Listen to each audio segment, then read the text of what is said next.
போன பாட்டுல வில்லன திருப்பதின்றவன ஒருத்தன வந்து கொன்றுப்பாய்ங்கல்ல, அவனோட உடல வந்து அடக்கம் பண்றாங்க அவங்க ஊர்ல. அடக்கம் பண்ணும்போது சமாதி பிச்சை அப்படின்னு சொல்லி ஒரு பூஜைய போட்டு அவன அடக்கம் பண்ணிர்றாய்ங்க. அவன் வந்து மோட்சத்துக்கு போக முடியாம, அவன் ஆத்மா சாந்தியடையாம அதுக்குள்ளேயே இருக்கான்.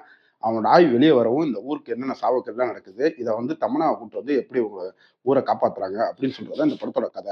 இப்ப இந்த படத்தோட ப்ளஸ் பாயிண்ட்டே வந்து தமிழ் டப்பிங் ரொம்ப நீட்டா அருமையா பண்ணியிருந்தாங்க. படத்துல நடிச்ச எல்லாருமே ஒரு நீட்டான பெர்ஃபார்மன்ஸ் குடுத்திருந்தாங்களும், படம் வந்து நமக்கு நெறைய இடத்துல லேக் தான் ஆகுறாப்ல இருந்துச்சு. இந்த சிஜி ஒர்க்ஸும், விஎஃப்எக்ஸும் கொஞ்சம் ஓகே ரகத்துல தான் இருந்துச்சுன்னு தான் சொல்லணும். படத்துல வந்து நம்ம தமன்னா வந்து ஒரு இன்ட்ரோல் பிளாக்ல தான் வர்றாங்க. அவங்க வரம்போது, அவங்க என்ட்ரிலாம் நல்லா இருந்துச்சு. ஆனா எதுக்காக அவங்களுக்கு ஒரு ஃபைட் சீன் வச்சாய்ங்க அங்க நமக்குலாம் தேவையில்லாம அப்படின்ற மாரி தான் இருந்துச்சு.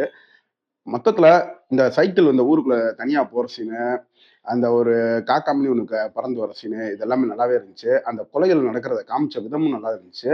அதுலயும் ஃபர்ஸ்ட் கொலை நடக்கும்போது மட்டும் கொஞ்சம் அது அடல் தண்டனை மாரிக்க இருக்கும்.